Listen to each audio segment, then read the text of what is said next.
Good morning student, एक बार फिर से आप सभी का स्वागत है मेरी हिंदी की क्लास में। और उम्मीद करती हूँ कि आपको जो हिंदी है वो बहुत अच्छे से समझ भी आ रही होगी और आप लोग जो है मन लगाकर मेहनत करके पढ़ भी रहे होंगे। एक छोटी सी गुजारिश आज सबसे पहले मैं करना चाहूँगी कि आप लोग जब लिखते हैं तो हैंड राइटिंग का ध्यान नहीं रखते हैं बच्चों।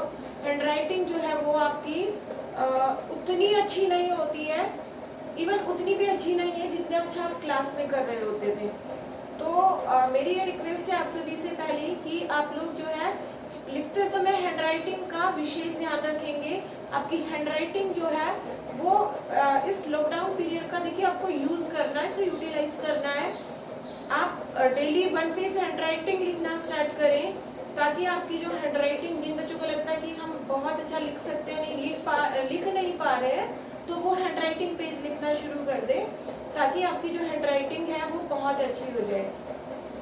देखिए आप अपनी नोटबुक का कंपैरिजन करना कभी किसी अच्छी हैंड राइटिंग वाले बच्चे से कि देखो उसका काम कितना सुंदर है और मेरा काम जो है वो इतना सुंदर नहीं है, तो हमें खुद को गिल्टी फील होती है कि अरे देखो इसकी नोटबुक इतनी अच्छी है लेकिन हमारी इतनी अच्छी नहीं है। तो हम क्यों अपने आप को इस तरह से गिल्ट फील कराएं? ये तो हमारे ही हाथ में है ना लिखना। तो बच्चों हैंड राइटिंग का स्पेशली ध्यान रखना है। You should improve your hand writing because जो फर्स्ट इम्प्रेशन होता है बच्चे का वो उसकी हैंड राइटिंग से होता है। कि किसी बच्चे की बहुत अच्छी हैंड राइटिंग है तो क्लास में भी लगता है कि हाँ ये बच्चा बहुत अच्छा है, इसका काम बड़ा अच्छा है, नीट एंड क्लीन है बहुत। और फिर जब उस काम को आप रिवाइज करते हैं, लर्न करते हैं, तो आप ही के लिए बहुत अच्छा भी होता है और वो लर्न भी जल्दी होता है जो आपने बहुत अच्छे से लिखा हुआ है।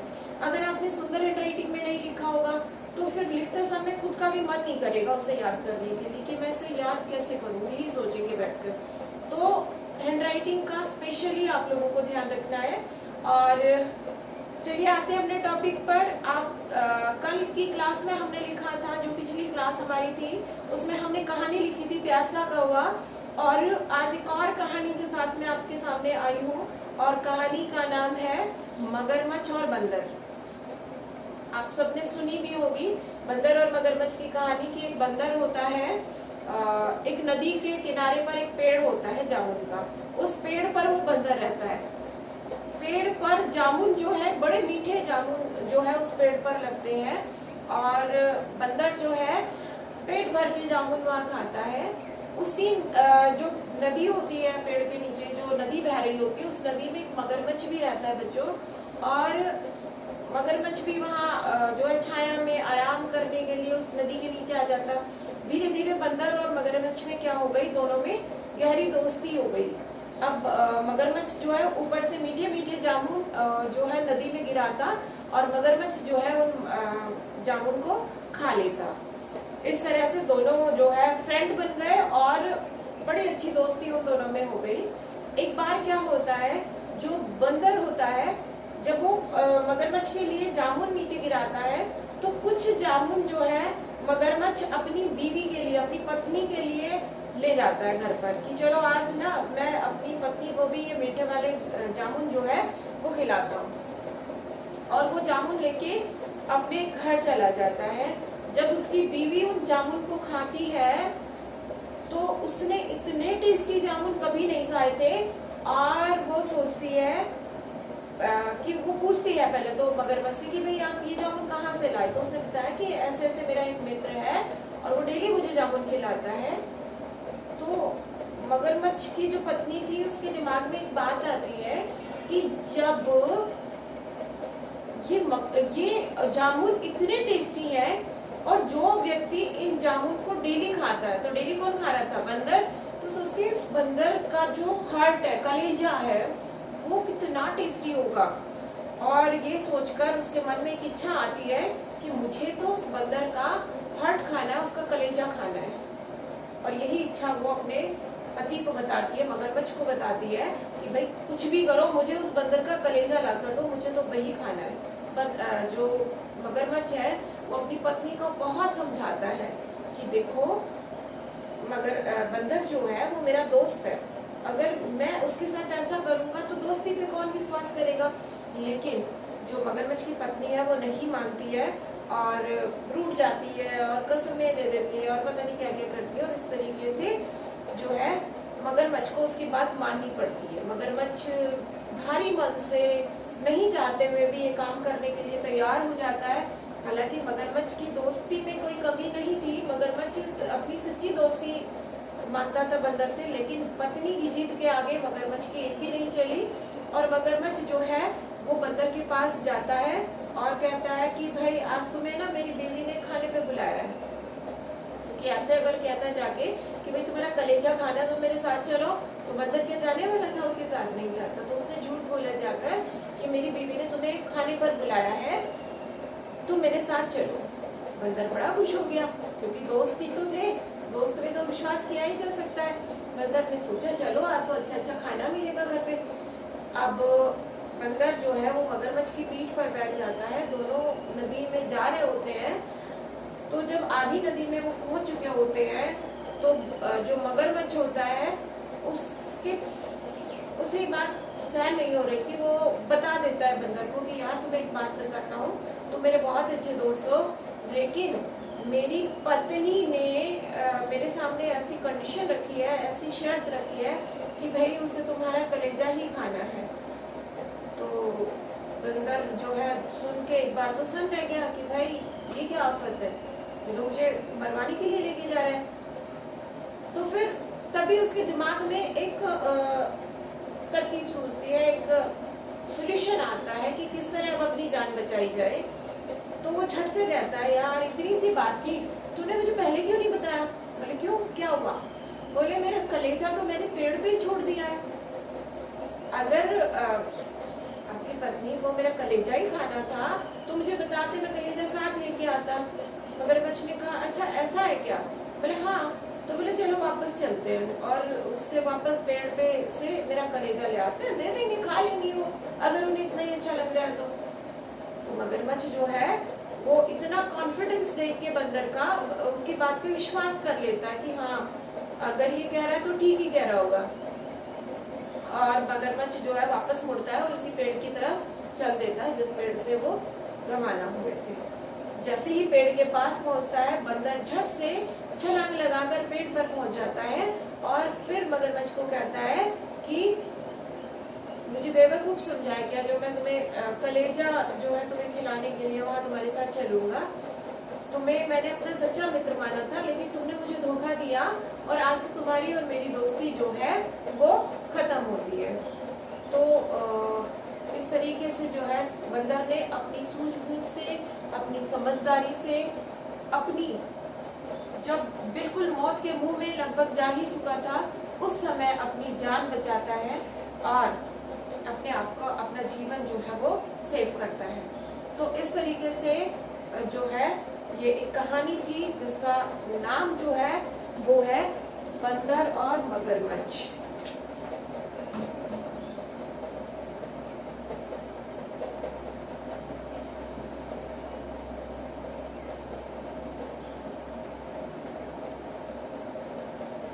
उम्मीद करती हूँ आप सबको कहानी समझ में आ गई होगी, कहानी अच्छी भी लगी होगी। और देखिए बच्चों, कहानी जो होती है जिस तरीके से, जिस फॉर्म में मैंने आपको कहानी को सुनाया है, आप भी कोशिश करना कि कहानी आपको इसी तरीके से याद हो। और कहानी याद करना कोई मुश्किल नहीं है, एक बार सुनते ही कहानी याद हो जाती है। जब आप इस वीडियो को सुनेंगे तो मुझे पूरी उम्मीद है कि आप सबको ये कहानी याद हो चुकी होगी। लेकिन हम फंस कहाँ जाते हैं कि मैम जो है वो अपने वर्ड्स में ये कहानी लिखवाएंगी और फिर हम उन्हीं वर्ड्स को रटने में लग जाते हैं कि जिस तरीके से मैम ने जो वर्ड टू वर्ड लिखवाए थे वही वर्ड टू वर्ड हमें याद करने हैं। और इस तरीके से जो है हम कहीं ना कहीं गलतियां कर जाते हैं। तो कहानी हो गई, अनुच्छेद हो गए, ये ऐसे टॉपिक्स हैं बेटा जो आप अपनी लैंग्वेज में अपने हिसाब से सही तरीके से ज्यादा अच्छे से लिख सकते हैं। आप अपने वर्ड्स में याद करिए कहानी को, जैसे मैंने सुनाया, देखिए मैंने सुनाया आपको अलग तरीके से, लेकिन लिखवाने में थोड़ा सा तरीका अलग होता है। तो आपको जब कहानी पूरी याद होगी कि हाँ ऐसा हुआ था, फिर ऐसा हुआ, पहले दोनों दोस्त बने, फिर मगरमच्छ जो है वो जामुन ले जाकर अपनी पत्नी को खिलाता है, फिर पत्नी की शर्त रखना कि भाई मुझे तो वही कलेजा खाना है उस बंदर का ही, मगरमच्छ का जाके वहाँ रिक्वेस्ट करना कि भाई मेरे साथ चलो, खाने पे बुलाया है। इस तरीके से आप कहानी को स्टेप टू स्टेप याद रखिए कि क्या होता है, और फिर उसी हिसाब से कहानी को लिखने की जो है वो प्रैक्टिस करें। मेरे वर्ड्स पर नहीं जाए कि मैम ने जैसा लिखवाया हो तो डिक्टो वही लिखें। अगर मैम ने तरकीब शब्द लिखवाया है तो हम तरकीबी शब्द लिखेंगे, नहीं, जो आपको इजी वर्ड लगता है। अगर आपको उपाय शब्द याद आ रहा तो आप उपाय शब्द लिखिए। इससे आपका जो है जो नॉलेज बैंक है, जो आपका आपकी कहें कि वर्ड्स का जो बैंक है वो आपका बड़ा बनेगा। आपके दिमाग में बहुत सारे नए वर्ड्स आने चाहिए, और यही एक अच्छे स्टूडेंट की जो है पहचान होती है कि उसके पास बहुत सारे वर्ड होते हैं, उसकी वोकैबुलरी बहुत अच्छी हो जाती है, चाहे वो वर्ड्स इंग्लिश के हो चाहे हिंदी के हो।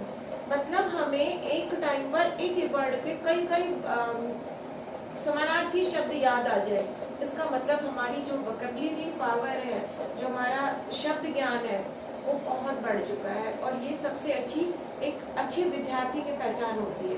तो कोशिश करें कि कहानी को जिस स्टेप में मैंने आपको पढ़ाया है, बताया है, उस स्टेप में स्टेप वाइज आपको कहानियां याद रहें, और लिखते समय भी आप स्टेप्स वाइज ही अपनी कहानियों को लिखें, ताकि, और लिखते समय बोले जरूर, ताकि जब आपकी आप कहानी लिखेंगे ना तो आपकी कोई लाइन मिस नहीं होगी। तो बोले जरूर लिखते समय कि हाँ ये हुआ, इसके बाद ये हुआ। तब अगर आपकी कोई वर्ड या कोई लाइन आपकी मिस होती है तो बोलते समय आपको अपने आप से पता चल जाता है कि हाँ ये लाइन मेरी मिस हो गई है।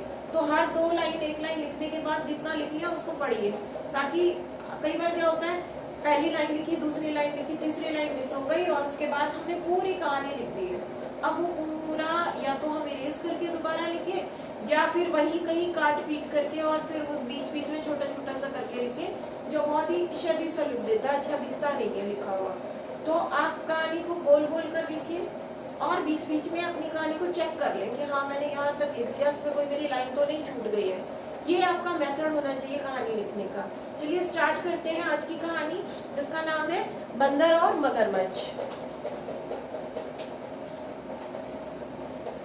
चलिए शुरू करते हैं। एक बार एक नदी के किनारे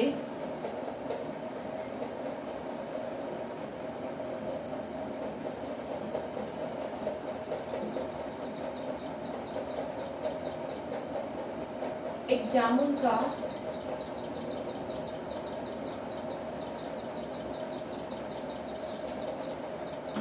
पेड़ होता है।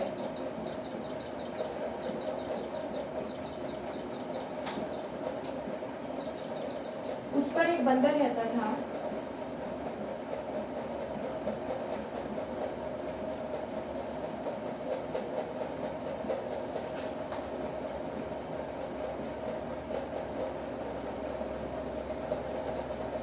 उसी नदी में एक मगरमच्छ भी रहता था।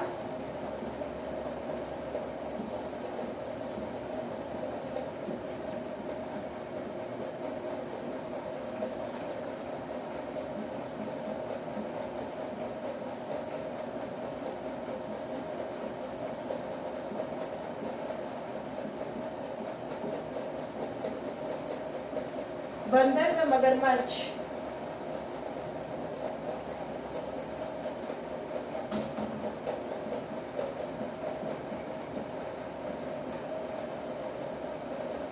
दोनों में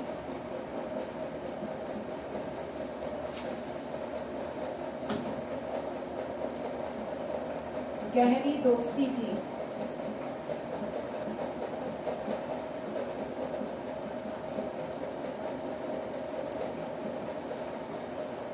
बंदर मगरमच्छ को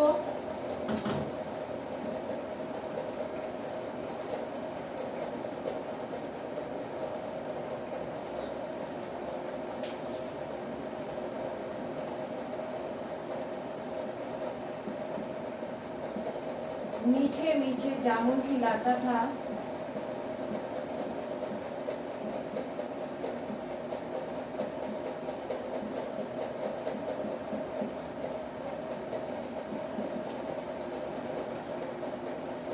एक बार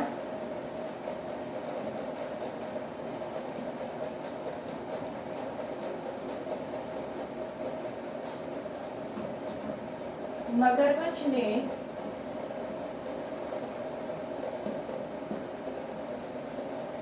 कुछ जामुन अपनी पत्नी को भी खिलाए।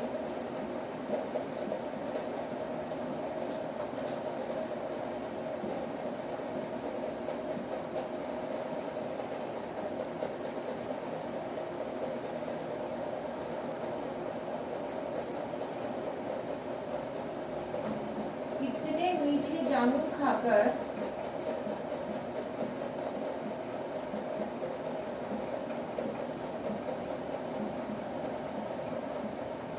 पत्नी ने सोचा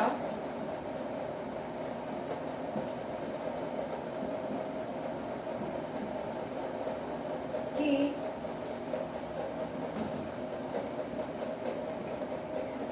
बंदर रोज ये जामुन खाता है,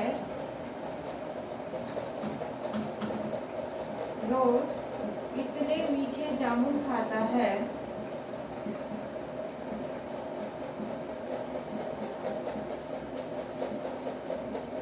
तो उसका कलेजा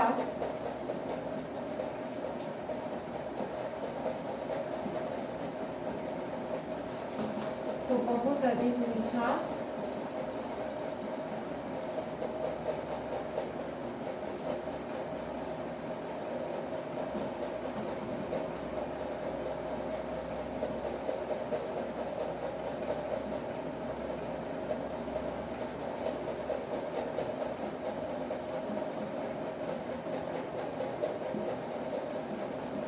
होगा।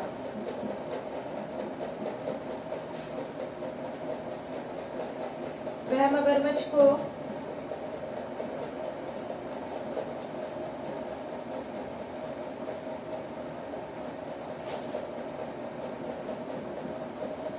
अपनी इच्छा बताते हुए कहती है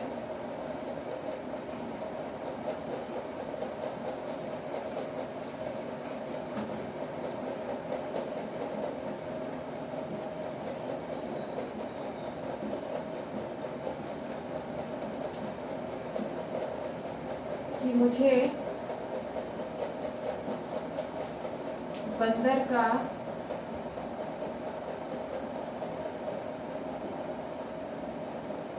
कलेजा खाना है।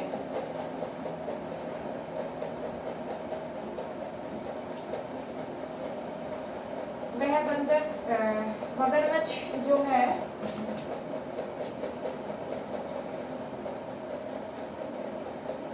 भारी मन से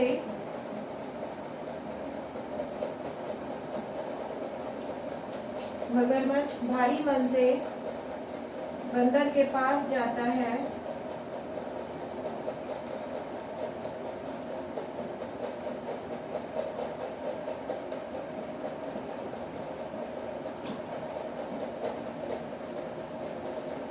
वह बंदर को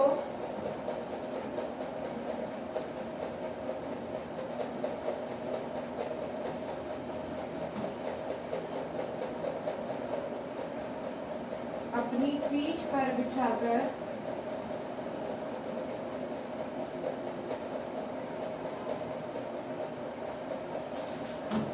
अपने घर की तरफ चल देता है।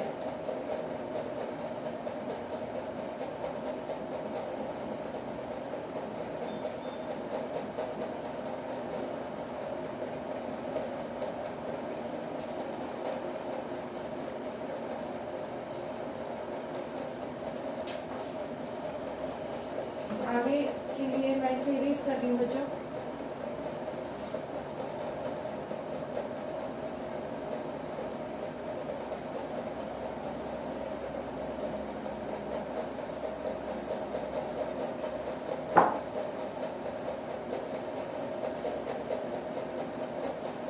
घर की तरफ चल देता है। रास्ते में वह सारी सच्चाई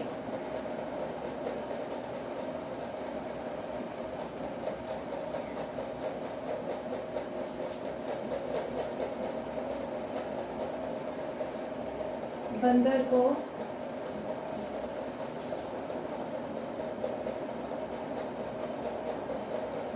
बता देता है।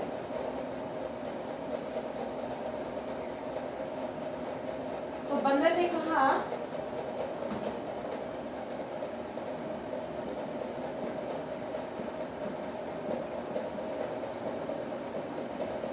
कि आपने मुझे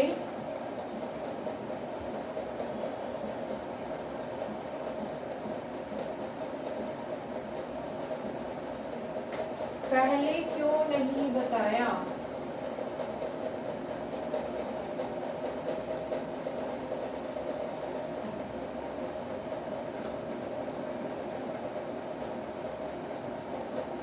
मेरा कलेजा तो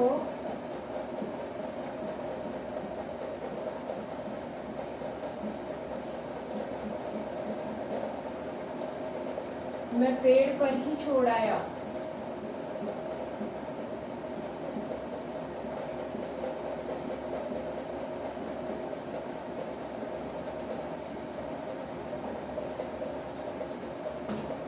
वापस चलो।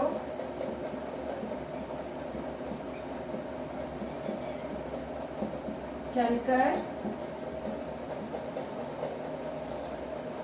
ले आते हैं।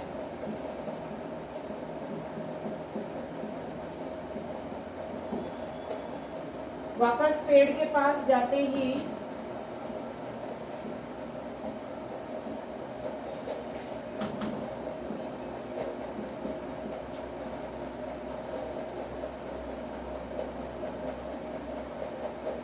वापस पेड़ के पास जाते ही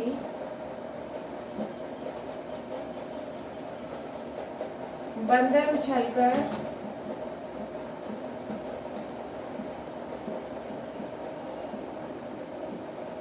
पेड़ पर चढ़ जाता है।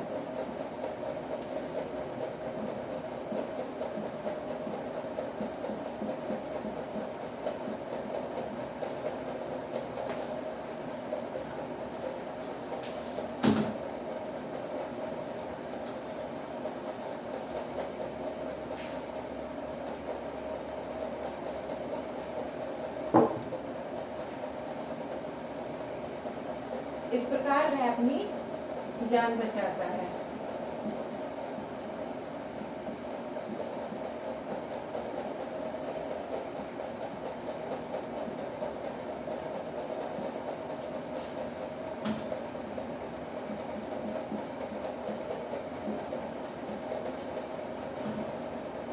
शिक्षा है इस कहानी की, हमें मुसीबत में भी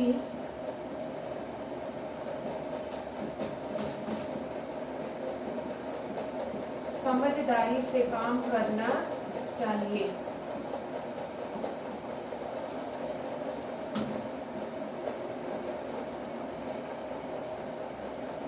ये हो गई इसकी शिक्षा। देखिए, अगर बंदर जो है वो मुसीबत देखकर, अपनी जान पर आफत देखकर अगर घबरा जाता तो क्या बंदर जो है वो अपनी जान बचा पाता? नहीं। बंदर ने मुश्किल समय में भी अपना धैर्य नहीं खोया और इस तरीके से ट्रीट किया कि जैसे सचमुच उसका जो कलेजा है वो पेड़ पर ही छूट गया। और इस तरीके से उसने जो है अपनी दृढ़ इच्छा शक्ति पर, अपने कॉन्फिडेंस के बल पर उसने अपने आप को जीवित बचा लिया। ठीक है, तो ये थी एक कहानी बंदर और मगरमच्छ की। उम्मीद करती हूँ आप सभी को अच्छी लगी होगी, समझ आई होगी। तो आज की क्लास में इतना ही। मिलते हैं नई क्लास में नई वीडियो के साथ। तब तक बाय बाय।